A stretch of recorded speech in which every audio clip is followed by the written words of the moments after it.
When waitress Elena Moore collides, literally with billionaire Sebastian Knight, their worlds couldn't be more different. But as their lives intertwine, will love be enough to bridge the gap? Or will their differences tear them apart before we get into the story? Comment below where in the world you're watching from today. The rain pounded against the windshield of Elena Moore's ancient Honda as she squinted to see through the blur. She was already late for her second job, and her boss at the diner wouldn't be happy. 3 late arrivals meant a warning, and she couldn't afford to lose this job, not with her father's medical bills piling up. "Come on," she muttered, tapping the steering wheel nervously. The traffic light seemed to stay red forever. When it finally turned green, she pressed the gas pedal. Too quickly. The tires spun on the wet asphalt before gaining traction. That's when it happened. As she turned the corner, her car slid slightly. Elena tried to correct it, but it was too late. The sickening sound of metal crunching against metal filled her ears as her bumper connected with the sleek black car stopped at the intersection. "No, no, no," she whispered, her heart sinking to her stomach.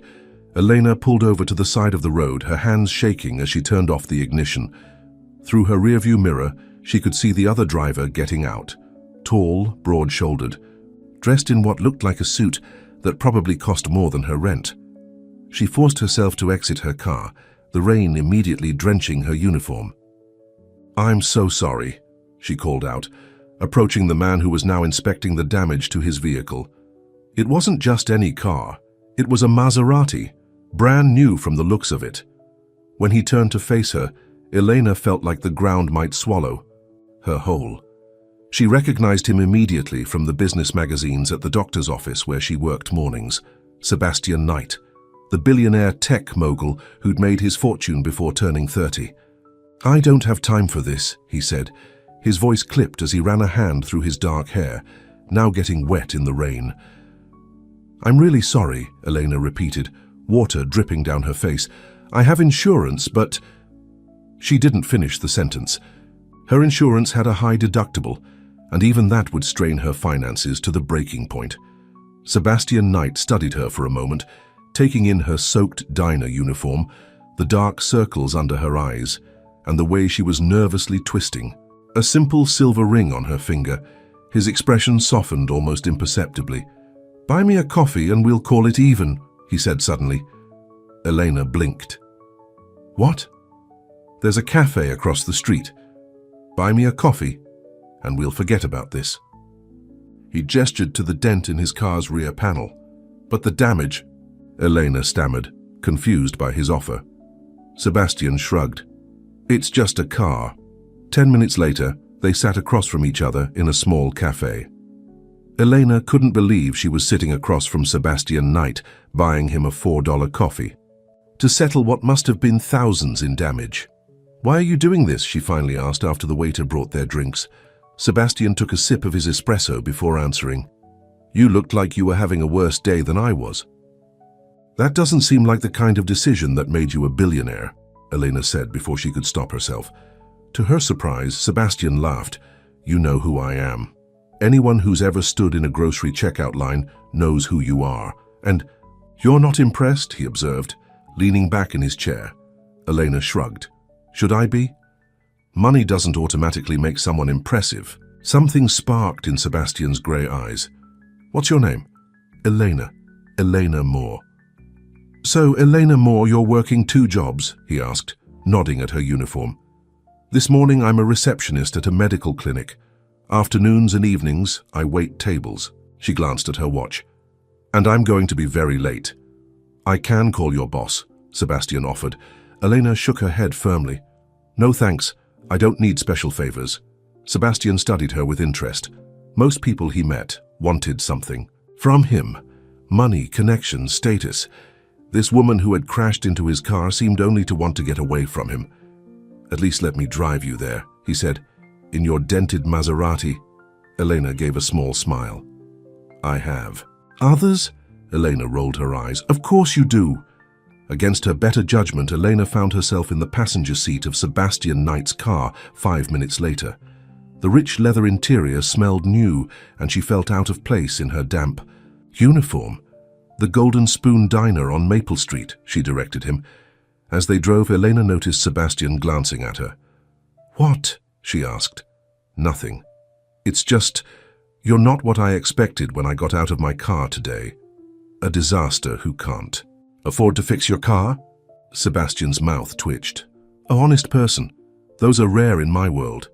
They pulled up in front of the diner and Elena reached for the door handle. "Thank you for the ride, and for not suing me. Have dinner with me tonight," Sebastian said. Abruptly, Elena stared at him. "You're joking." "I'm not." "Why would you want to have dinner with me? I just crashed into your car." "Maybe that's exactly why," Sebastian replied with a smile that transformed his serious face. "You're the first interesting thing that's happened to me all week." Elena shook her head. "I work until 11. I'll pick you up at 11 then. Mr. Knight?" "Sebastian." "Sebastian," Elena corrected. "People like you don't date people like me. Let me decide what kind of people I date." He took out a business card and wrote something on the back. "My personal number.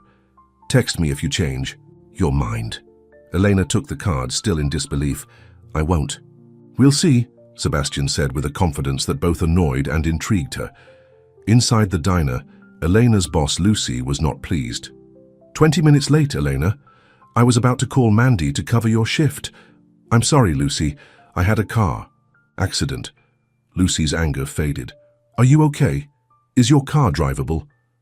"I'm fine, and yes, my car will survive." Elena tied on her apron and grabbed her order pad. "Who was that dropping you off?" Lucy asked, peering through the window. "That car costs more than this entire diner." "Just someone who witnessed the accident," Elena lied. She wasn't ready to explain her bizarre encounter with Sebastian Knight. As the evening progressed, Elena couldn't stop thinking about Sebastian's dinner invitation. Why would a billionaire be interested in someone like her? It had to be some kind of joke, or worse, something more predatory. Men with money and power usually wanted one thing from women like her.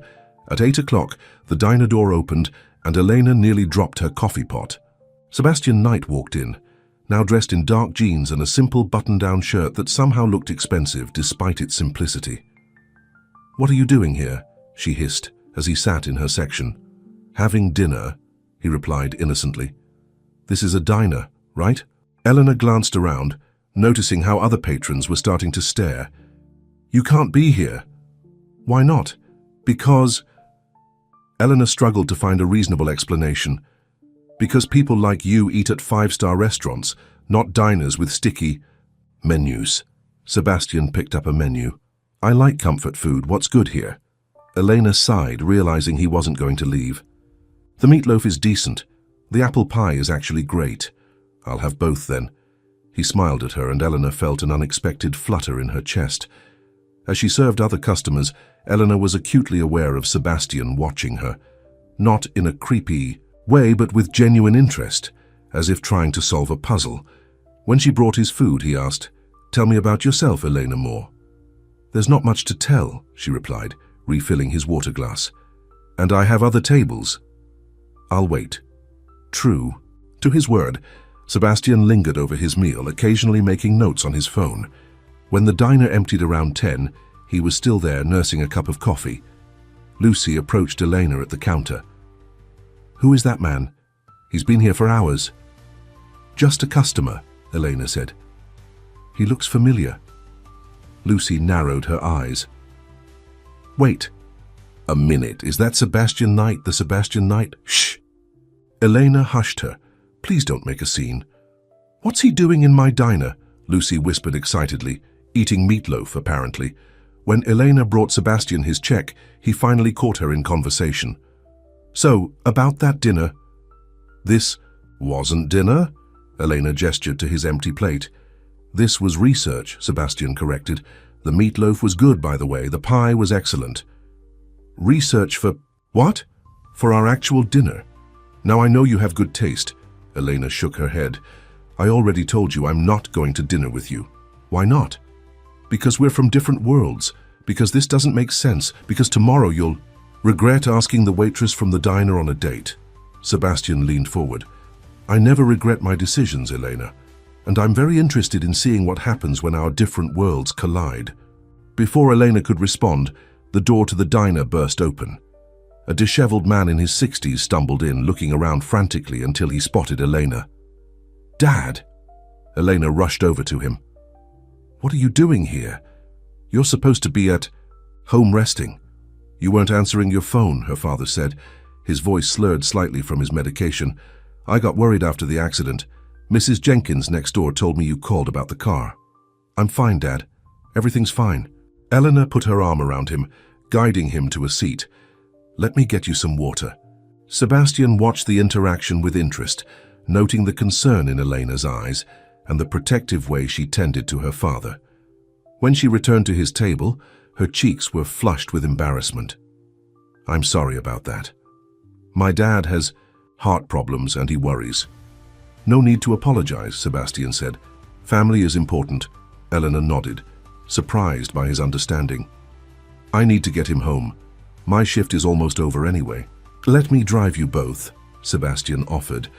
Elena started to refuse, but then looked at her father, who seemed more tired than usual. "Okay, thank you." 20 minutes later, Sebastian's car pulled up to a small apartment building in a working-class neighborhood. He insisted on helping Elena get her father inside, carrying the older man's meager grocery bags. "Nice place," Sebastian said once they had settled her father in his recliner. Elena gave him a look. "No, it's not, but it's what we can afford." Sebastian wandered to the family photos on the wall. Elena graduating from high school, her father in a factory uniform, a woman who must have been her mother. "She passed away 5 years ago," Elena said, noticing where his gaze had landed. "Cancer. That's when Dad's heart problems started getting worse." Sebastian turned to her. "You've been taking care of him since then?" Elena nodded. "He took care of me my whole life. It's my turn now." For a moment, Sebastian was silent, taking in this woman who worked 2 jobs, cared for her sick father, and still had the spirit to stand up to him. In his world of yes men and gold diggers, she was refreshingly real. "Have coffee with me tomorrow," he said, changing tactics. "Not dinner, just coffee." Elena looked at him, fatigue evident in her eyes. "Why are you so persistent?" "Because I know what I want when I see it," Sebastian answered simply. "And what is it you want, Sebastian Knight?" "To get to know the woman who wasn't impressed by my car or my money. The woman who values family over everything else." He stepped closer. "The woman who crashed into my life today and made me feel something I haven't felt in a long time." "And what's that?" Elena asked softly. "Curiosity." Sebastian's grey eyes held hers. "So, coffee? Tomorrow afternoon?" Against every rational thought, Elena found herself nodding. "1 coffee, that's it." Sebastian smiled, a genuine smile that reached his eyes. "That's all I'm asking for now." As he left her apartment, Eleanor wondered what she was getting herself into. People like Sebastian Knight didn't just appear in lives like hers without a reason. But as she watched his expensive car drive away from her window, she couldn't help the small thrill of anticipation that ran through her. Tomorrow would bring just 1 coffee. But somehow, Elena knew her life had already changed course, just like her car had on that rainy afternoon. Elena woke up the next morning, wondering if she had dreamed the previous day's events. Had she really crashed into Sebastian Knight's car? Had he really asked her out for coffee? The business card on her nightstand confirmed it wasn't a dream. She picked it up, running her thumb over the embossed letters. Sebastian Knight, CEO, Knight Innovations. On the back was his handwritten cell phone number. Elena still couldn't make sense of why a billionaire would be interested in her, but she had agreed to coffee, and she wasn't one to break her word. After her morning shift at the clinic, Elena checked on her father before heading to meet Sebastian. "You look nice," her father commented, as she changed out of her work clothes into her best jeans and a simple blue blouse. "I'm just meeting someone for coffee," Elena said, trying to sound casual. Her father raised an eyebrow. "A man?" "Yes, Dad. A man." "Anyone I know?" Elena hesitated. "No. He's actually the guy whose car I hit yesterday." Her father's eyes widened. "And he's taking you for coffee instead of making you pay for damages. Either he's the most generous man in the world or what?" Elena prompted. Her father smiled. "Or he thinks my daughter is something special," which she is, Eleanor kissed his forehead. "I'll be back in a couple of hours. Mrs. Jenkins is right next door if you need anything." "Stop worrying about me and have fun for once," her father said, waving her off. The cafe Sebastian had suggested was in an upscale part of town where Eleanor rarely ventured. She felt out of place as she approached the entrance, noticing the expensive cars parked outside and the well-dressed patrons inside. Sebastian was already there, sitting at a corner table, focused on his laptop. Unlike yesterday, today he was dressed in a full business suit that probably cost more than her car. Several people in the cafe were sneaking glances at him, recognizing the famous entrepreneur. When he saw Elena, Sebastian's serious expression transformed into a warm smile. He stood up as she approached, closing his laptop. "I was starting to think you might not come," he said. "I said I would," Elena replied, sitting down across from him. "I keep my promises." A rare quality these days. Sebastian signaled the waiter. "What would you like?"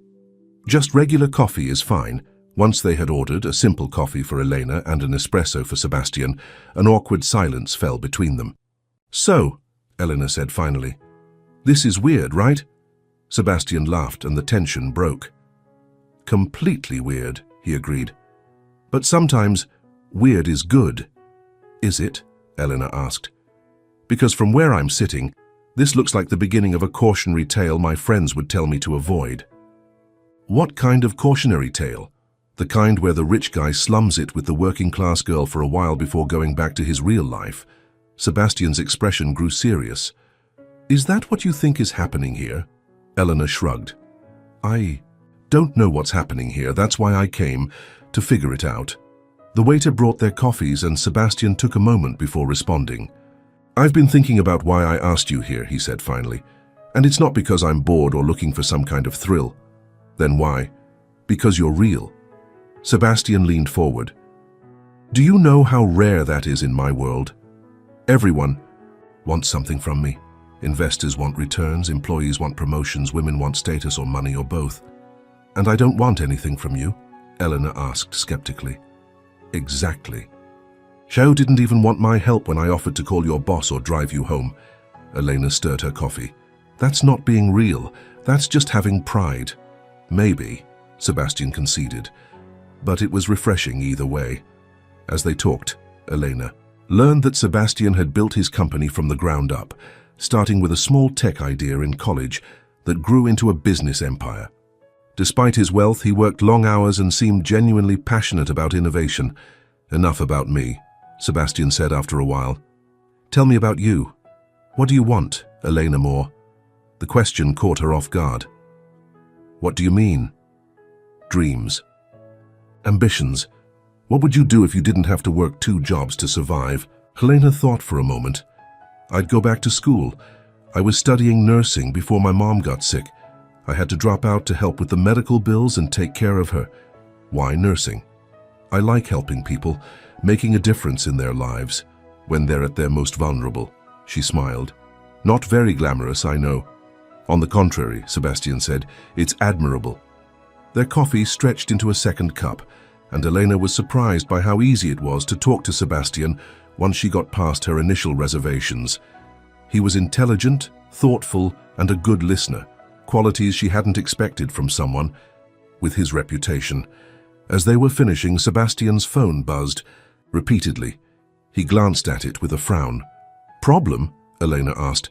"Nothing I can't handle," he replied, but she could see the tension in his shoulders. "Just work." "You should go," Elena said. "I've taken up enough of your time." Sebastian hesitated. "I'd rather stay." "The world of business doesn't stop turning because Sebastian Knight is having coffee," Elena teased. He smiled reluctantly. "True, but I'd like to see you again." "Why?" The question came out before Elena could stop it. "Because for the first time in months, I've enjoyed a conversation that wasn't about profit margins or market strategies." Sebastian reached across the table and took her hand, sending an unexpected thrill through her. "Have dinner with me tonight, a real dinner this time, not meatloaf at the diner." Elena felt herself wavering. "I don't know." "Just dinner," Sebastian insisted. "I'll pick." "You up at 7. Against her better judgment, Eleanor found herself agreeing. When Sebastian's car pulled up outside her apartment building that evening, several neighbors peered curiously through their windows. Eleanor hurried outside before anyone could ask questions. Sebastian took her to a small, elegant restaurant where the maitre d' greeted him by name. They were shown to a private corner table away from prying eyes. "You come here often?" Elena asked as they were seated. "It's one of the few places in the city where I can eat without ending up in someone's social media post," Sebastian explained. Elena looked down at her simple black dress, the nicest thing she owned, and felt underdressed despite Sebastian's assurance that she looked beautiful. "Relax," he said, noticing her discomfort. "The food is the star here, not the dress code." As they enjoyed their meal, Elena found herself opening up more about her life, her childhood dreams, the struggles after her mother's death, her hopes for her father's health to improve. "He was a factory worker his whole life," she explained. "The machinery damaged his hearing, and the stress took a toll on his heart, but he never complained, not once." "He raised an impressive daughter," Sebastian observed. Elena blushed at the compliment. "What about your family?" she asked, changing the subject. A shadow crossed Sebastian's face. "Not much to tell. My parents divorced when I was young. My father was demanding. Success was the only option in our house." "Is that why you work so hard now?" Sebastian considered the question. "Partly, but also because I genuinely love what I do. Creating technology that changes people's lives. There's nothing like it. Except maybe saving those lives," Elena countered. Sebastian raised his glass to her. "Touché." As the evening progressed, Elena felt herself being drawn to Sebastian in a way that both excited and frightened her. He was unlike anyone she'd ever met, confident without being arrogant, intelligent without being condescending. After dinner, Sebastian suggested a walk along the waterfront. The night was clear, the city lights reflecting on the water. "I have a confession to make," Sebastian said as they strolled side by side. "What's that?" Elena asked, suddenly wary. "I looked you up after our accident." Eleanor stopped walking. "You what?" "I was curious," Sebastian explained. "It's a habit in business, knowing who you're dealing with." "So I'm business now?" Eleanor felt her defenses rising again. "No, that's not what I meant." Sebastian ran a hand through his hair. I wanted to know more about you." "And what did you find out in your investigation?" Eleanor crossed her arms. "That you graduated top of your class in high school. That you were on a nursing scholarship at State before you had to drop out. That you volunteer at the community center on your rare days off." Sebastian's eyes held hers. "That you're exactly who you appear to be." Elena didn't know whether to be flattered or furious. "You could have just asked me those things. Would you have told me?" Sebastian challenged. She considered this. "Maybe not all at once." "That's my point." "I'm impatient, Elena. When I want to know something, I find out." "And when you want something?" she asked quietly. Sebastian stepped closer. "I pursue it, relentlessly." The intensity in his eyes made Elena's heart race. She knew she should be cautious, that getting involved with someone like Sebastian Knight was asking for heartbreak. But in that moment, with the city, lights around them and his gaze fixed on her, caution seemed overrated. "I should get home," she said finally, breaking the tension. "I have an early shift tomorrow." Sebastian nodded, respecting her boundaries. "I'll drive you." On the way back to her apartment, Sebastian asked, "Would you consider taking a day off tomorrow?" Eleanor laughed. "Some of us can't afford spontaneous days off, Sebastian." "What if I spoke to your bosses?" "Absolutely not," Eleanor said firmly. "I don't want special treatment because of whatever this is," Sebastian smiled. "I admire your independence. It's refreshing." "You keep using that word, because it's true. You're unlike anyone I've ever met, Elena Moore." When they reached her building, Sebastian walked her to the door. In the dim light of the hallway, he looked even more handsome, his grey eyes intense as they studied her face. "Thank you for dinner," Elena said, suddenly nervous. "Thank you for your company," Sebastian replied. He hesitated, then leaned in slowly. Giving her time to pull away, Elena knew she should. This was moving too fast, was too complicated, too fraught with potential for disaster. But instead she found herself meeting him halfway, their lips connecting in a gentle but electrifying kiss. When they parted, Sebastian cupped her face with his hand. "I'd like to see you again, soon." "This is crazy," Eleanor whispered.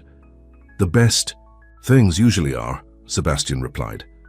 Inside her apartment, Elena found her father still awake, pretending to watch TV but obviously waiting up for her. "How was coffee?" he asked innocently. "It turned into dinner," Elena admitted. Her father studied her flushed cheeks and bright eyes. "This man must be something special. He's—" Elena struggled to find the right words. "Different. Complicated. The good ones usually are," her father said, echoing Sebastian's sentiment without knowing it. The next morning, Elena arrived at the clinic to find a massive bouquet of flowers waiting at the reception desk. "Secret admirer?" asked Dr. Williams, the clinic director, with a knowing smile. Elena read the card.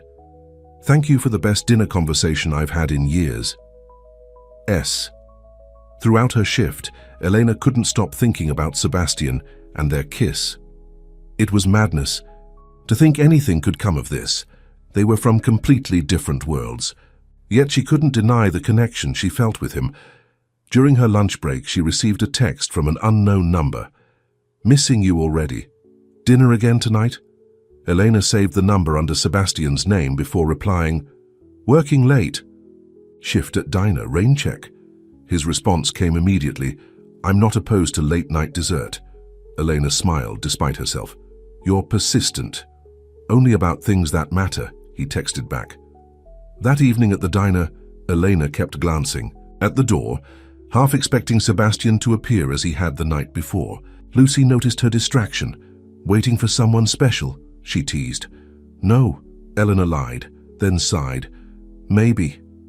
I don't know. Honey, I've been around the block enough times to recognize that look. You've got it bad." "It's complicated," Eleanor said. Lucy patted her hand. "Love always is." "Who said anything about love?" Elena protested. "I barely know him." "Sometimes it doesn't take long to know," Lucy said wisely. At 10 minutes to 11, when Elena was finishing her shift, the door opened. Her heart leaped. But it wasn't Sebastian. Instead, a delivery man entered carrying a small bakery box. "Delivery for Elena Moore," he called out. Puzzled, Elena approached him. "That's me." The man handed her the box and left. Inside, she found a perfect slice of apple pie with a note. "Since I can't be there in person, I thought I'd send the second best thing. The meatloaf will have to wait for another day." Elena couldn't help but laugh. The man was impossible, impossibly thoughtful, impossibly charming, and impossibly out of her league. Yet somehow here she was, holding his pie and feeling like a teenager with her first crush. As she was leaving the diner, her phone rang with an unknown number. "Hello?" she answered cautiously. "Is this Elena Moore?" A woman's crisp, professional voice asked. "Yes, who's calling?" "This is Patricia Reynolds, Mr. Knight's executive assistant. Mr. Knight asked me to coordinate with you about your availability tomorrow evening." Elena frowned. "He has an assistant call for him now?" There was a pause. "Mr. Knight is currently in an emergency board meeting. He asked me to ensure you know he wishes to see you tomorrow, but he may be unavailable to contact you personally for several hours." Elena felt conflicted. On one hand, it was thoughtful of Sebastian to make sure she knew he was thinking of her. On the other hand, having his assistant call felt impersonal. "Please tell Mr. Knight that I appreciate the thought, but I prefer to make my own plans directly," Elena said finally. "I understand," Patricia replied, her tone neutral. "I'll pass along your message." After hanging up, Eleanor felt a twinge of regret. Had she overreacted? Maybe this was normal in Sebastian's world, but it wasn't normal in hers, and if they were going to continue, whatever this was, he needed to understand that. When she arrived home, her father was already asleep, his heart medication on the nightstand beside him. Elena checked to make sure he had taken the right dose, then quietly prepared for bed herself. Just as she was about to turn off her light, her phone buzzed with a text from Sebastian. "Board meeting from hell finally over. Just got Patricia's message." You're right. I should have called you myself. I apologize. Can I make it up to you tomorrow? Elena smiled at his humility. For a man used to having the world bend to his will, admitting a mistake wasn't easy. Apology accepted, she texted back. And yes to tomorrow, but I choose the place this time. His response was immediate. Name it. The community center where I volunteer. 5 p.m. Wear something casual, really casual. There was a longer pause before his reply. Intriguing. I'll be there. Eleanor set down her phone, wondering what Sebastian Knight would make of her world. The community center with its after-school programs and senior activities, the place where she felt most useful and fulfilled. It would be about as far from his corporate boardrooms and luxury restaurants as possible. As she drifted off to sleep, Eleanor couldn't help wondering where this unexpected relationship was heading. Her practical side warned that they were too different, that heartbreak was inevitable, but another part of her, a part she hadn't listened to in a long time, whispered that maybe, just maybe, their collision had been fate. The last thing she thought before sleep claimed her was the feeling of Sebastian's lips on hers, and the way he had looked at her, as if she were the most precious thing in the world. For that moment at least, their different worlds hadn't seemed to matter at all. Elena arrived at the community center early the next day, feeling unusually nervous.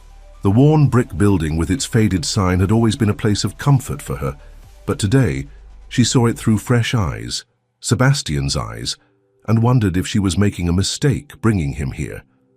Mrs. Geller, the elderly director, greeted her with a warm hug.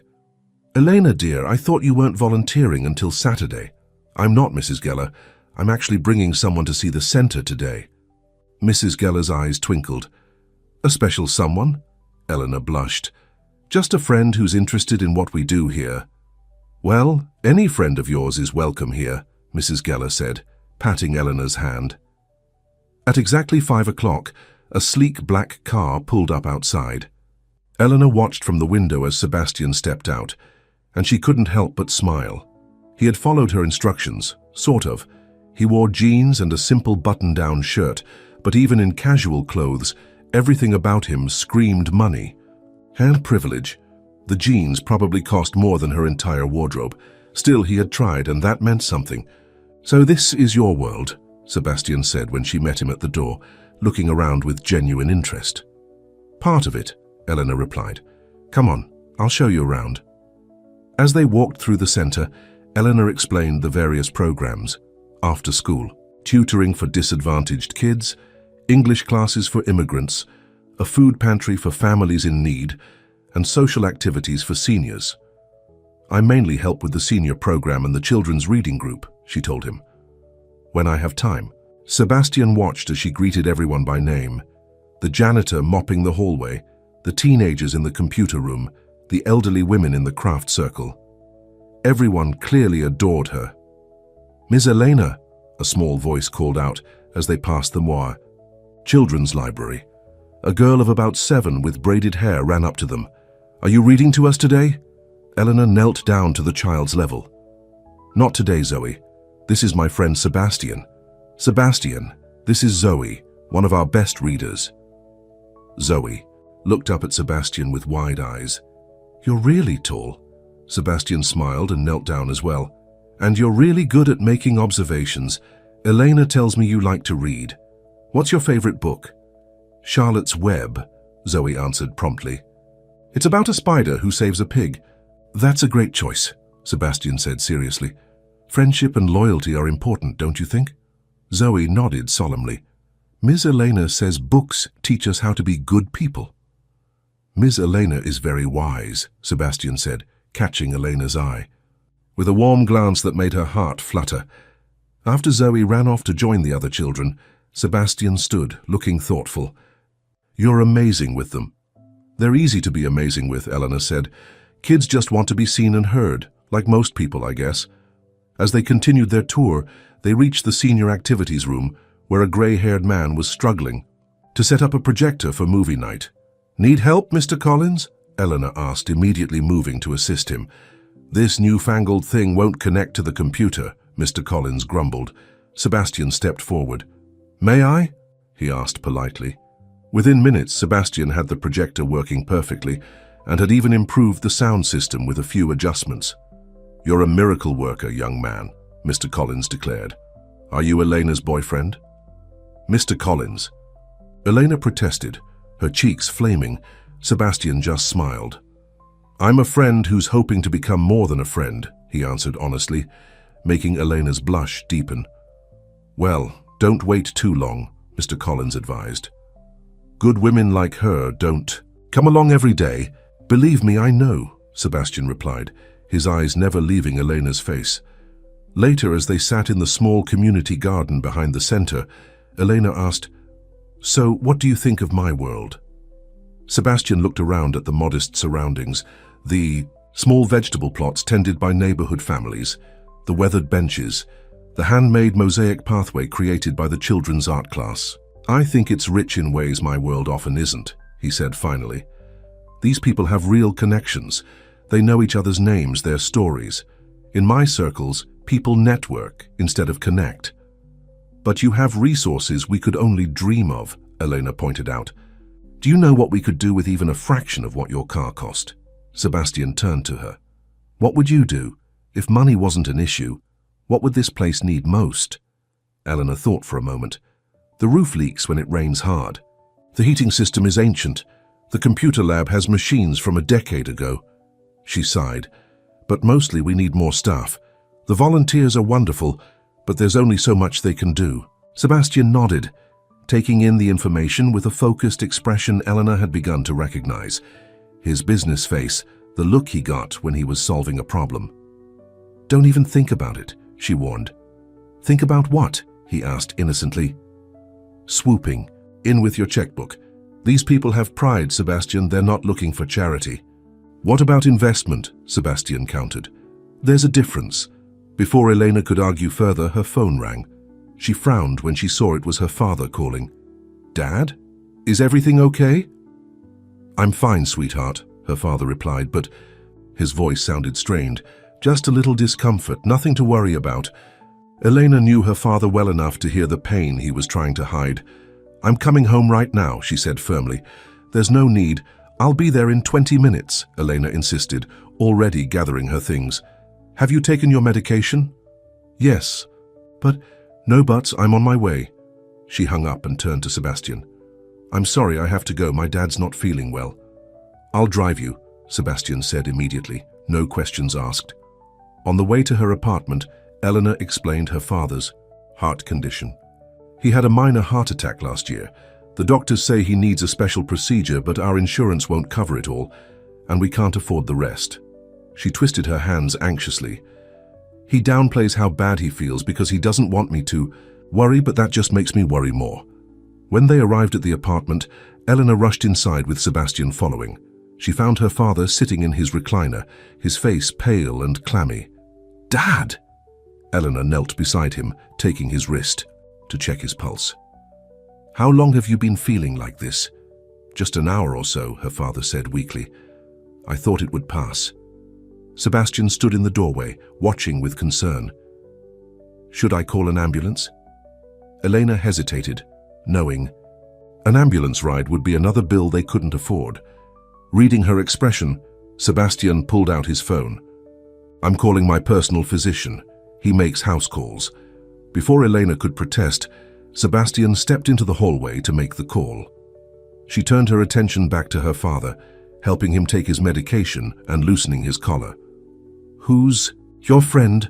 her father asked, trying to distract himself from the pain. "That's Sebastian," Elena said. "The one I told you about."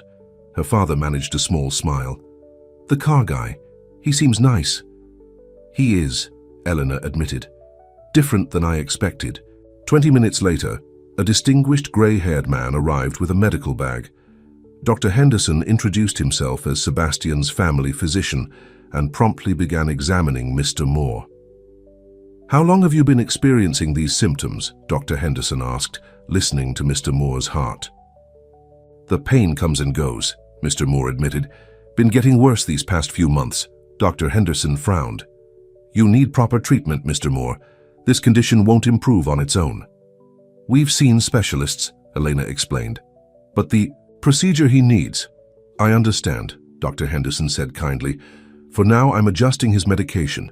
This should help with the immediate discomfort. But he really needs to be seen at the hospital for a full workup. After Dr. Henderson left, promising to return the next day, Eleanor found Sebastian in the small kitchen making tea. You didn't have to do that, she said quietly. Do what? Call my doctor? Make tea? Both seemed like the obvious things to do. Sebastian handed her a steaming mug. Elena took the tea gratefully. Thank you, not just for the tea, but for everything today. Sebastian shrugged. Anyone would have done the same. No, Elena contradicted him. They wouldn't. Most people would have been uncomfortable seeing someone sick, would have made excuses to leave. I'm not most people, Sebastian said simply. Elena studied him over the rim of her mug. No, you're not. They sat in comfortable silence for a few minutes before Sebastian spoke again. Your father needs that procedure. Yes, he does, Elena agreed, her voice tight. And when I win the lottery, he'll get it. Eleanor, don't, she cut him off. Don't offer to pay for it, please. Sebastian looked at her, puzzled. Why not? I have the money. It would be nothing to me and everything to him. To you. Because I can't start a relationship with someone who's also my father's financial savior, Elena explained. It creates an imbalance I can never overcome. Do you understand? Sebastian was quiet for a long moment. I do understand, he said finally, but I don't agree. If you had the means to help someone you cared about, wouldn't you do it without hesitation? That's different, is it? Sebastian challenged. Or is it just your pride? Eleanor felt tears threatening. Maybe it is pride, but it's also self-preservation.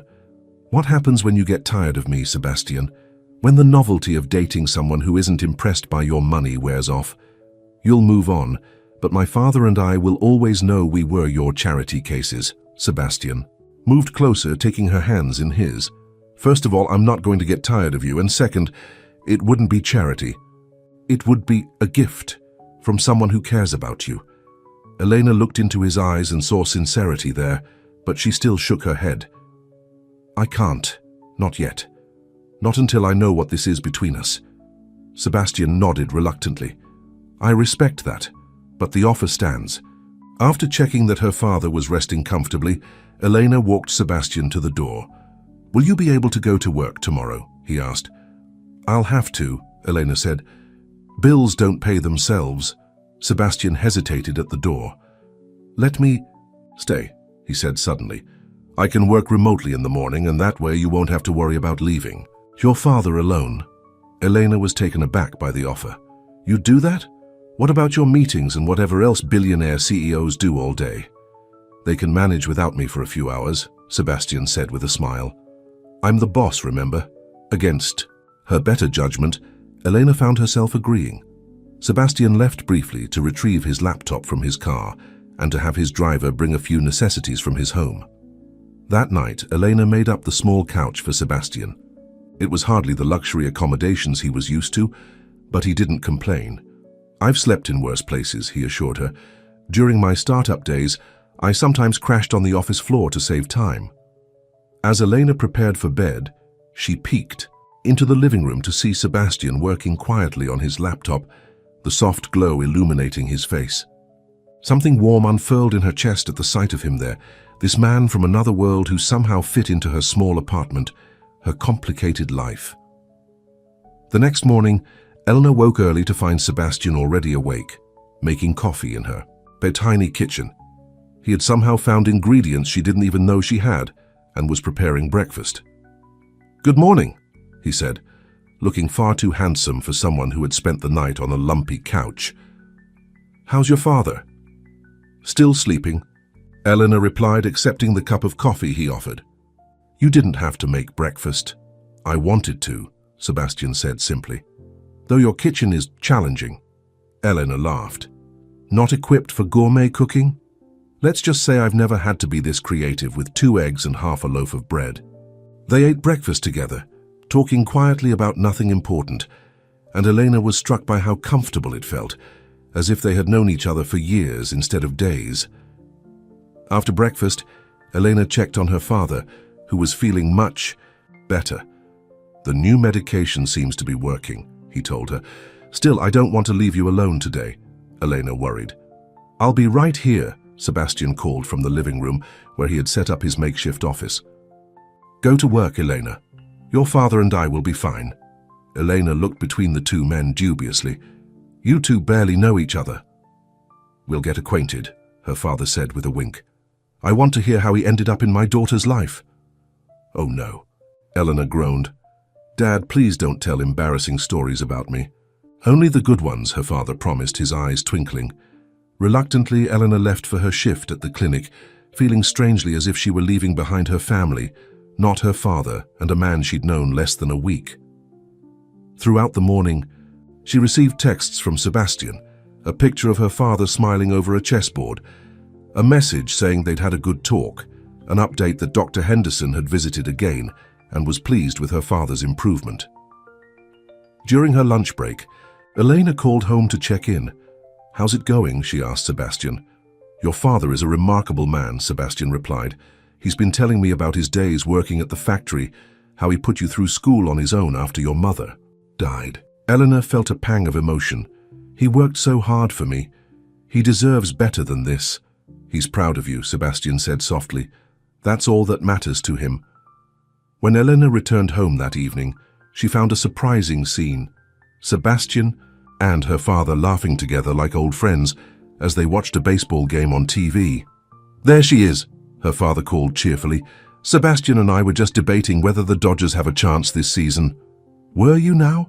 Elena replied, amazed at how healthy her father looked compared to the previous day. "Your boyfriend thinks they're a sure thing," her father said, using the term boyfriend so casually that Elena didn't even think to correct him.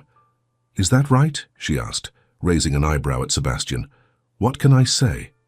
"I'm an optimist," Sebastian replied with a grin. That evening they ordered takeout. Sebastian insisted on paying and ate together in the small living room, talking and laughing as if they'd been doing this for years. Elena watched Sebastian with her father, noting how attentive he was, how he listened to her father's stories with genuine interest. This wasn't the calculating businessman she'd expected when she first recognized him after their accident. This was someone else, entirely, warm, compassionate, and surprisingly down-to-earth despite his wealth. After dinner, her father announced he was tired and retreated to his bedroom, leaving Elena and Sebastian alone. "Thank you," Elena said, sitting beside Sebastian on the couch. "For today, for yesterday, for everything." "You don't need to thank me," Sebastian replied, taking her hand. "I wanted to be here." "Why?" Elena asked, the question that had been on her mind since the beginning. "Why me, Sebastian?" "You could be with anyone, models, actresses, women from your world who understand your life." Sebastian was quiet for a moment, considering his answer. "When I was building my company, I had nothing but a good idea and determination. People looked at me and saw potential, maybe, but not success. Not yet." He squeezed her hand. "You look at me and see the man, not the bank account. Do you know how rare that is? I see a man who's kind to sick old men and makes friends with little girls at community centers," Elena said softly. "A man who sleeps on uncomfortable couches and doesn't complain." Sebastian leaned closer. "And I see a woman who works harder than anyone I know, who puts everyone else first, who makes me want to be worthy of her attention." The air between them seemed to crackle with electricity. Sebastian's hand came up to cup her cheek, and Elena leaned into his touch. "I'm falling for you, Elena Moore," he whispered, "completely and utterly falling for you." Elena's heart raced. "This is happening so fast," she murmured, even as she moved closer to him. "Sometimes you just know," Sebastian replied before closing the distance between them. Their kiss was deeper, more passionate than their first. Elena felt herself getting lost in the sensation, in the rightness of being in his arms. For once, she didn't think about their differences or the complications. She simply felt. When they finally parted, Sebastian rested his forehead against hers. "Stay with me tomorrow night," he said. "Let me show you my world, the way you've shown me yours." Elena hesitated. "What about my father?" "Dr. Henderson can arrange a night nurse," Sebastian suggested. "Just one night. Let me take you away from all this just for a few hours. Looking into his eyes, Elena found she couldn't refuse. Okay, she agreed. One night. The next evening, after ensuring her father was comfortable with the professional nurse Sebastian had arranged, Elena found herself being driven to Sebastian's penthouse in the most exclusive building in the city. "Home sweet home," Sebastian said as they entered, watching her reaction carefully. Elena tried not to gape as she took in the vast open space with its floor-to-ceiling windows overlooking the city. Everything was sleek, modern, and obviously expensive, a complete contrast to her small, cramped apartment. "It's big," she managed. Sebastian laughed. "And cold, I know. I'm rarely here except to sleep, honestly." As he gave her a tour, Elena noticed there were few personal touches. No family photos, no mementos, nothing that really said Sebastian except for a small collection of antique chess pieces on a shelf. "Do you play?" she asked, touching one. "Of the pieces. My grandfather taught me," Sebastian explained. "He was the only one who encouraged me to follow my own path, not my father's. These were his." Elena smiled, touched by this glimpse into his past. "So there is sentiment beneath that business exterior." "More than you might think," Sebastian replied softly. He had arranged for dinner to be served on his terrace, with the city lights spread out below them like stars. The food was exquisite, the wine perfectly paired, and yet Elena found herself missing the simple intimacy of her own kitchen. "You don't like it," Sebastian observed, noticing her quietness. "It's beautiful," Elena assured him. "Overwhelming, but beautiful. But it's not you," Sebastian guessed accurately. Elena sighed. "I feel like I'm playing dress-up in someone else's life. This world, your world, it's so different from mine." Sebastian reached across the table for her hand. "Maybe that's the point. Maybe we need what the other has." "What could I possibly have that you need?" Elena asked skeptically. "Groundedness, purpose, connection," Sebastian replied without hesitation. "My life is full of things, Elena, but empty of meaning, until you crashed into it." The sincerity in his voice touched something deep inside her.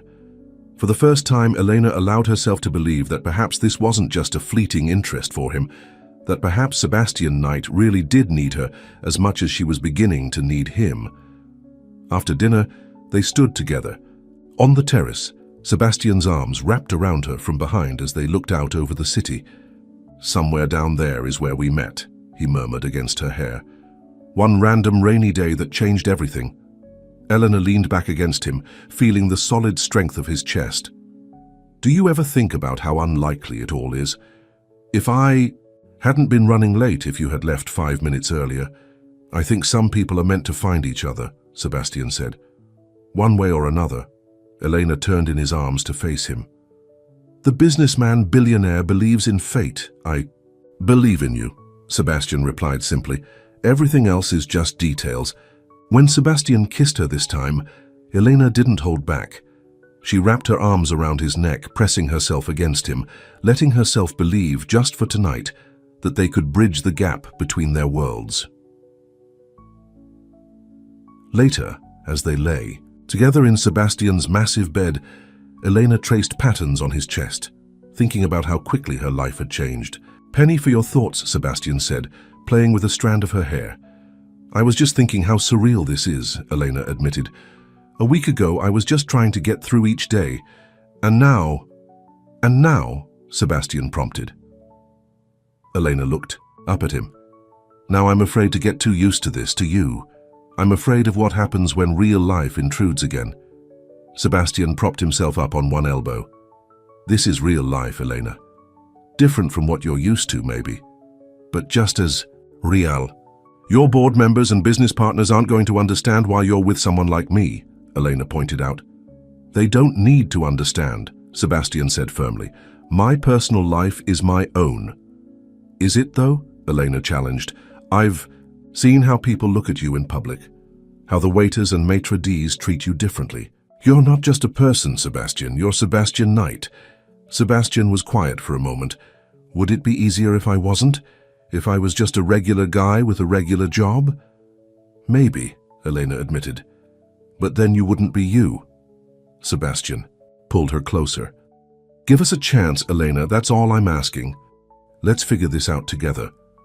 Elena wanted to believe it could be that simple, but as she drifted off to sleep in Sebastian's arms, a nagging worry remained.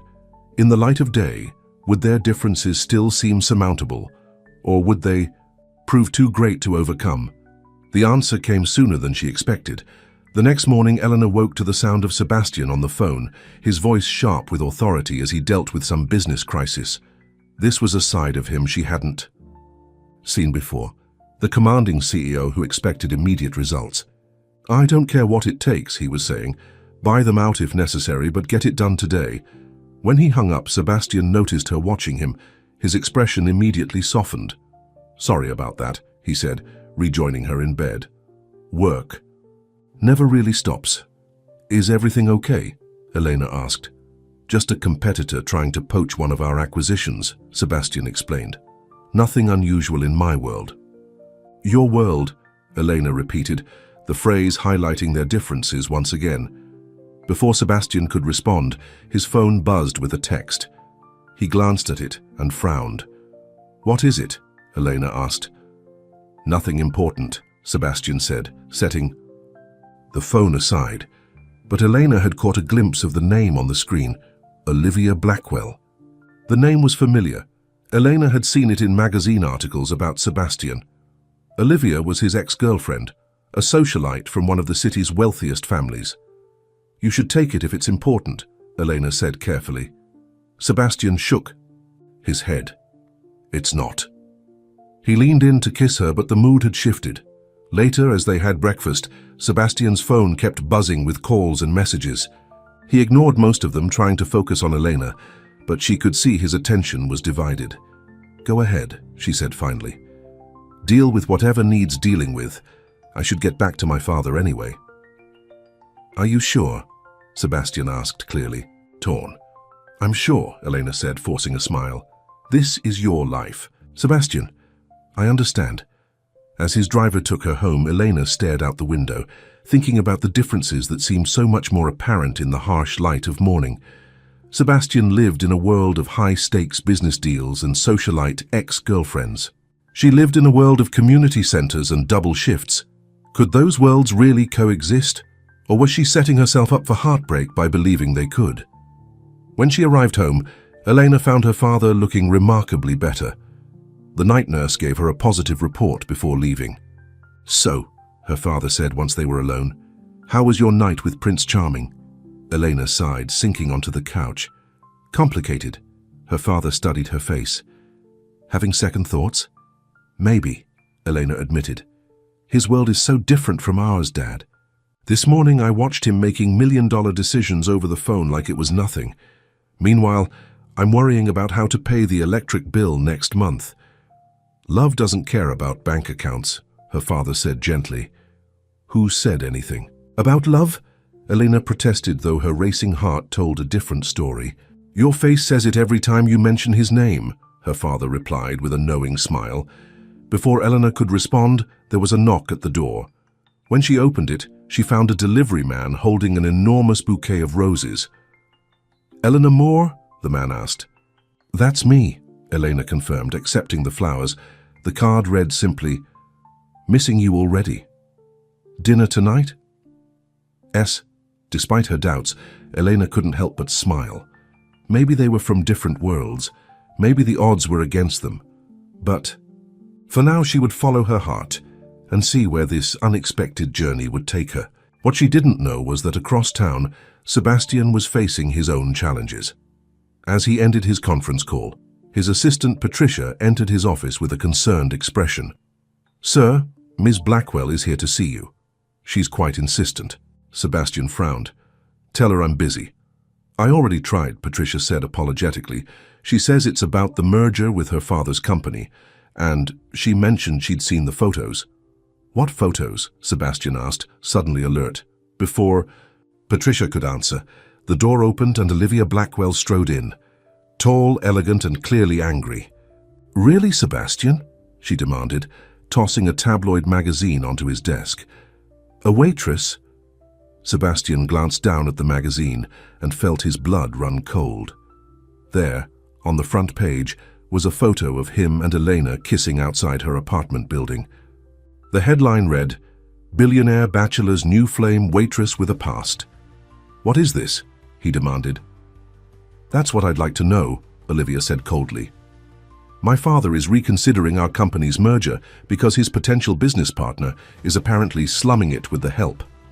Sebastian stood, his expression hardening. "Get out, Olivia." "The board won't like this, Sebastian," Olivia warned. "A scandal is the last thing Knight Innovations needs right now."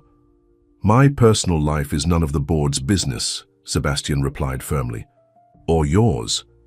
After Olivia left, Sebastian examined the magazine more closely. The article hinted at a troubled past for Eleanor, mentioning her dropping out of nursing school and her father's health problems, as if they were scandalous secrets. Sebastian immediately called his PR team and his lawyers. He needed to contain this before Elena saw it. The last thing he wanted was for her to be hurt by the ugliness of his world, a world where private moments became public fodder and relationships were judged by bank statements rather than feelings. As Sebastian worked to manage the situation, he realized with clarity what he had suspected for days. Elena Moore wasn't just a fascinating diversion or a refreshing change of pace. She was the woman he was falling in love with. And he would do whatever it took to protect her, even if it meant taking on the entire tabloid industry. What he didn't know was that across town, Elena's phone was already ringing, her co-worker from the diner calling to warn her about the photos that were spreading like wildfire across social media. The collision of their worlds had just become very public, and there would be no going back. Kalana stared at her phone in disbelief as Lucy explained about the tabloid photos. "They're everywhere, honey," Lucy said, her voice sympathetic. "Someone must have tipped off the press about you and Sebastian Knight. This can't be happening," Eleanor whispered, sinking onto the couch. Her father looked at her with concern. "What is it?" he asked. Elena couldn't speak, so she handed him the phone. Lucy was still talking, mentioning social media links and comments appearing online. "I'll call you back," Elena told Lucy before hanging up. Her father scrolled through the photos that Lucy had sent. Elena and Sebastian outside her apartment, at the cafe, even getting into his car after dinner. The headlines were cruel. "Billionaires. Charity case and gold digger lands Knight fortune." "These vultures," her father muttered, handing the phone back. Elena's phone started ringing again, an unknown number this time. She rejected the call only for it to ring again immediately with another unknown number. "They're getting my number somehow," she realized. "How is this happening?" Her father reached over to squeeze her hand. "It's the price of being involved with someone famous." "I never asked for this," Elena said, her voice breaking. "I never wanted any of it." As if on cue, her phone lit up with a text from Sebastian. "Elena, I just found out about the tabloids. Stay where you are, I'm on my way." Elena read the message but didn't respond. Her mind was reeling. How could she have been so naive? Of course this would happen. People like Sebastian didn't just date ordinary women without consequences. Before long, there was a knock at the door. Elena's father went to answer it. Sebastian stood there looking harried and concerned. "Is she okay?" he asked immediately. "Why don't you ask her yourself?" Her father stepped aside to let Sebastian in. Sebastian crossed the room to Elena, who remained seated on the couch, her expression unreadable. "Elena, I'm so sorry," Sebastian said, kneeling in front of her. "I should have anticipated this. My PR team is already working to shut it down." "Shut what down?" Elena asked quietly. "The truth, we are dating. I'm a waitress. You are a billionaire." "The way they're portraying it," Sebastian explained, running a hand through his hair. "They're making it seem tawdry, like you're after my money or I don't know, slumming it." Elena flinched at the words. "Aren't those the same doubts I had from the beginning, that this can't work because we're too different?" Sebastian took her hands in his.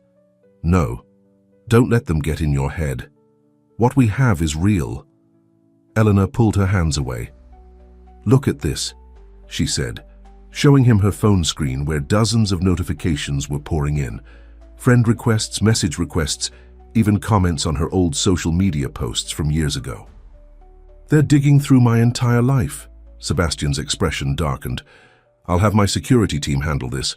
They can lock down your accounts, change your number." Don't you see? Elena interrupted. This is exactly what I was afraid.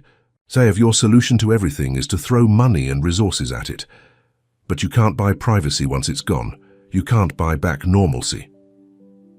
Then what do you want me to do? Sebastian asked, frustration creeping into his voice. Just let them harass you.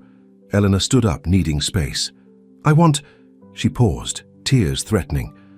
I want to go back to a week ago, before all this started. Sebastian looked stricken. Before we met. Before our worlds collided, Elena clarified. Before I started believing this could actually work. It can work, Sebastian insisted, standing to face her. Don't let some tabloid garbage convince you otherwise. Elena's father cleared his throat. I'll give you two some privacy, he said, heading to his bedroom. Once they were alone, Sebastian tried again. Elena, please, let me fix this. That's just it, Elena said sadly. You always want to fix things. My father's health, the community center, and now this. But some things can't be fixed with money or power. This isn't about money, Sebastian argued. This is about us. Is it? Elena challenged. Because from where I'm standing, every problem we've faced comes back to the same thing. You live in a world I don't belong in, and I live in a world you visit like it's a tourist attraction. The words hung between them, harsh but true. Sebastian sat down heavily on the couch. So that's it, he asked quietly. You're giving up on us because some photographers took a few pictures? Elena sat beside him, leaving space between them. It's not just the pictures, Sebastian. It's what they represent. The reality check I needed. She took a deep breath. I let myself get caught up in a fantasy that someone like you could truly fit into my life, or that I could fit into yours. It wasn't a fantasy, Sebastian said, his voice thick with emotion. What I feel for you is the most real thing in my life. I believe you, Elena said gently. But feelings aren't always enough. Sometimes timing and circumstances matter too. Sebastian stood suddenly, pacing the small living room. No, I'm not accepting this. I don't accept that we should give up because it's difficult. Sebastian, do you think I built my company by giving up when things got tough? He continued. Do you think you got through nursing school and supported your father by quitting when challenges arose? Elena watched him, surprised by his intensity. The Elena Moore I know doesn't back down from a fight, Sebastian said. The woman who crashed into my car and then stood her ground. That woman doesn't run away when things get complicated. Despite herself, Elena felt a spark of the same fire that had drawn her to Sebastian in the first place. This isn't a business deal, she reminded him. No, it's more important than that. Sebastian knelt in front of her again. Elena, I'm falling in love with you. I think I started falling the moment you looked me in the eye and refused to be intimidated by me.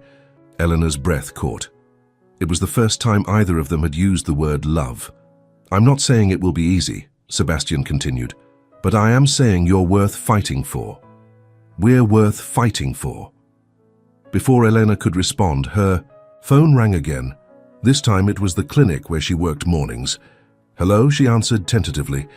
Elena, it's Dr. Williams, her boss said, his voice formal. I need to speak with you about your position here. Elena's stomach dropped. What about my position? We've been receiving calls from reporters, Dr. Williams explained.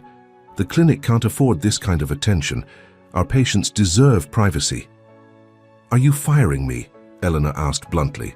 There was a pause. We think it would be best if you took a leave of absence until this situation resolves itself. Elena closed her eyes, feeling the world collapsing around her. I see. After hanging up, she looked at Sebastian, who had clearly overheard the conversation. They're putting me on leave, she said flatly. I'm losing my job. Because of this, Sebastian's jaw tightened. I'll talk to them. No, Elena exclaimed. That will only make it worse. She buried her face in her hands. This is exactly what I was afraid of. My real life is falling apart because of whatever this is between us. I'll make it right, Sebastian promised. Just give me a chance. Elena looked up at him, tears in her eyes. How, Sebastian? How can you make this right without using your money or your influence? because those are exactly the things creating this imbalance between us." Sebastian opened his mouth to respond, then closed it again, realizing he had no answer. His resources had always been his solution to problems, but now they were the problem itself. "I need time," Elena said finally. "Time to think, to figure out what to do." "Let me stay," Sebastian pleaded. "Let me help." Elena shook her head. "No, I need space, please." The pain in her eyes was more than Sebastian could bear. He nodded reluctantly. "Okay, but this isn't over, Elena. I'm not giving up on us." After Sebastian left, Elena sank back onto the couch, emotionally exhausted. Her father emerged from his room, concern written on his face. "You okay, sweetheart?" he asked, sitting beside her. "No," Elena admitted. "I just lost my job at the clinic, and possibly the best man I've ever met." Her father was quiet for a moment. "You know, when your mother and I got together, her family didn't approve," he said finally. "They thought she could do better than a factory worker." Elena looked at him in surprise. "You never told me that." "It wasn't relevant until now." He patted her hand. "They thought our differences would tear us apart. But you know what? Those differences made us stronger. Your mother taught me to appreciate art and literature. I taught her how to change a tire and fix a leaking faucet." "That's different," Elena protested. "You weren't dealing with tabloids and multi-million-dollar business deals. The scale is different," her father conceded. "But the principle is the same. Love isn't about being the same. It's about complementing each other's strengths and weaknesses." Elena leaned against her father's shoulder. "I'm scared, Dad. Scared that I'll lose myself in his world, or that he'll get tired of mine." "That's a risk with any relationship," her father said wisely. "But from what I've seen, that young man cares deeply for you. Not for what you can give him or what you represent, for you." Elena thought about Sebastian's words. "I'm falling in love with you." Could she really walk away from that because she was scared, because it was difficult? The next morning, Elena awoke to multiple missed calls from the diner. With a sense of dread, she called Lucy back. "Elena, thank goodness," Lucy said when she answered. "Have you seen what's happening?" "Please don't tell me I'm fired from the diner too," Elena groaned. "Fired? Honey, we're booked solid," Lucy exclaimed. "People are lining up to eat where Sebastian Knight's girlfriend works. It's crazy." Elena sat up straight. "What?" "There was an interview in the morning news," Lucy explained excitedly. "Sebastian Knight himself, talking about how he met this amazing woman after a car accident, and how she changed his perspective on everything. He mentioned our meatloaf, Elena, said it was the best he'd ever had." Elena scrambled to find her laptop, pulling up the news site. There was Sebastian, looking poised and confident in a television interview. "Yes, Elena and I met after a minor car accident," he was saying to the interviewer. "But that fender bender turned out to be the best thing that ever happened to me." "And the rumors that she's after your fortune?" the interviewer asked. Sebastian's expression hardened slightly. "Anyone who knows Eleanor would find that laughable. She's the most genuine, hard-working person I've ever met. In fact, she refused my offer to help with her father's medical bills because she didn't want our relationship to be about money." The interviewer looked surprised. "That's unusual in your world, isn't it?" "It is," Sebastian agreed, "which is exactly why I'm not letting her go without a fight. To be clear, I'm the lucky one in this relationship." As the interview continued, Sebastian spoke about the community center where Eleanor volunteered, highlighting the important work they did with limited resources. "In fact," he said, "I'm launching a new foundation focused on supporting community initiatives like the one where Elena volunteers. Not because of Elena, but because she helped me see the importance of these grassroots organizations." Elena watched, speechless, as Sebastian effectively turned the narrative completely around. He wasn't hiding their relationship or downplaying their differences. He was celebrating them. By the time Sebastian mentioned that he would be serving as a guest waiter at the Golden Spoon Diner that weekend, with all proceeds going to heart disease research, Elena was laughing through her tears. Her phone rang. It was Dr. Williams from the clinic. "Elena," he said, sounding much warmer than the day before, "I think we may have been hasty yesterday. We'd like you to return to work whenever you're ready." "Really?" Elena asked skeptically. "What changed?" "Well," Dr. Williams hesitated, Mr. Knight called this morning. He was quite persuasive about your value to the clinic. Eleanor frowned. What did he offer you? It's not what you think, Dr. Williams said quickly. He simply pointed out that having an employee connected to his new community health initiative could be beneficial for everyone involved. No money changed hands, I assure you. After hanging up, Elena sat back trying to process everything.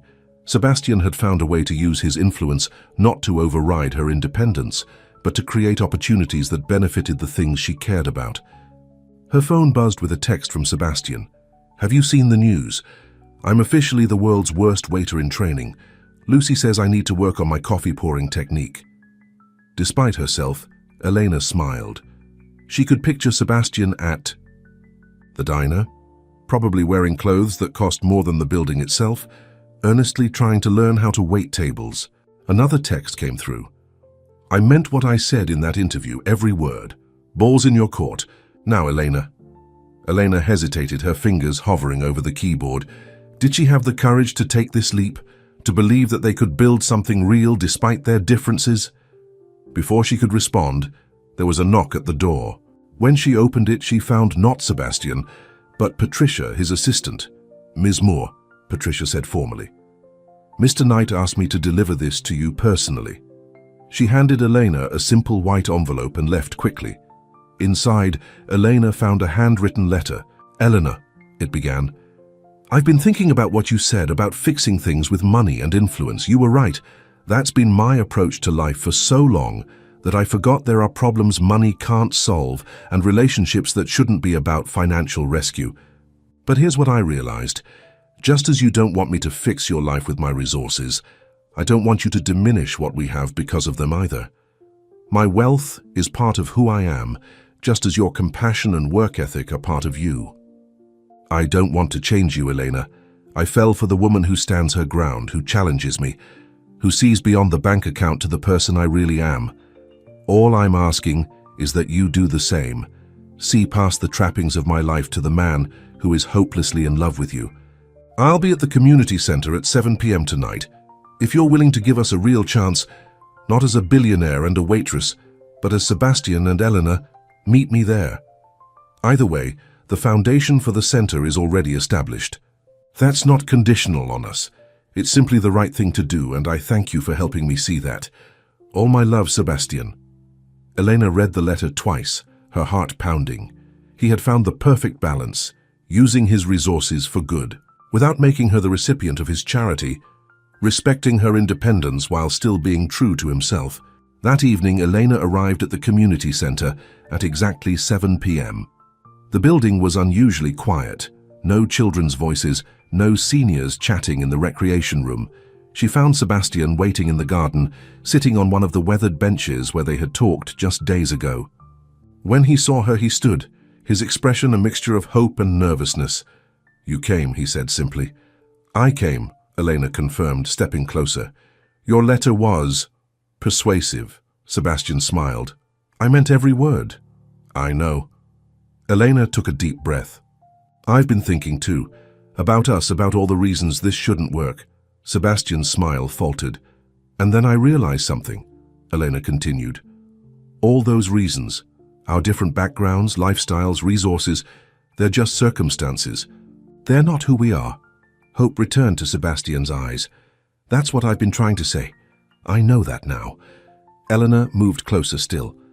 I was so afraid of losing myself in your world that I almost lost something even more important. What's that? Sebastian asked softly. The chance to love and be loved for exactly who I am. Eleanor reached for his hand. I'm falling in love with you too, Sebastian. Not the billionaire CEO, but the man who makes my father laugh, who connects with children at the community center, who learns to pour coffee just to understand my world better. Sebastian pulled her close. So we're doing this? Really doing this? It won't be easy, Elena warned. There will still be tabloids and differences and complications. I don't want easy, Sebastian said, his eyes serious. I want you. Everything else we'll figure out together. As he leaned down to kiss her, Elena realized that sometimes the most unexpected collisions lead to the most perfect journeys. Their worlds might be different, but their hearts had found their match, and that was worth fighting for. 6 months. Later, the Golden Spoon Diner was closed for a private event. The tables had been rearranged, and fairy lights twinkled overhead.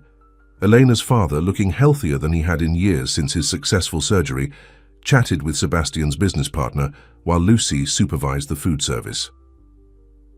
Children. From the community center, now renamed the Moore Community Center after Elena's mother, played in the corner under Mrs. Geller's watchful eye. The center had been completely renovated, with new computers, a fixed roof, and expanded programs for the neighborhood. Elena adjusted her simple white dress as she watched Sebastian across the room. He caught her eye and smiled, excusing himself from a conversation with Dr. Henderson to join her. "Having second thoughts?" he teased, wrapping his arm around her waist.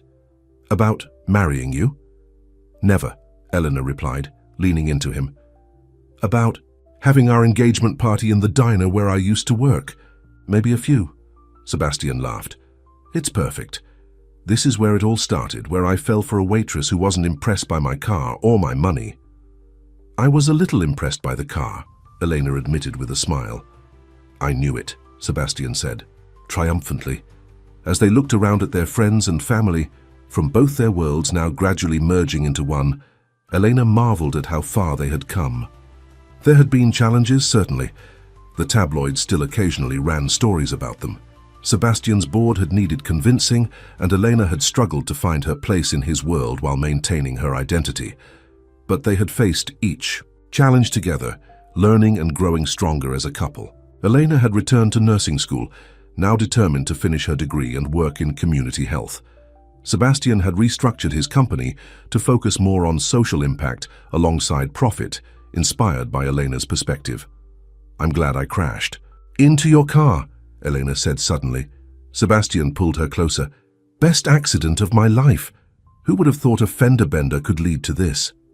Eleanor gestured to the room full of people celebrating their engagement. "I did," Sebastian said confidently. "From the moment you offered to buy me coffee instead of paying for the damage, I knew you were someone special." "Liar," Eleanor laughed. "You were annoyed until you saw how pretty I was."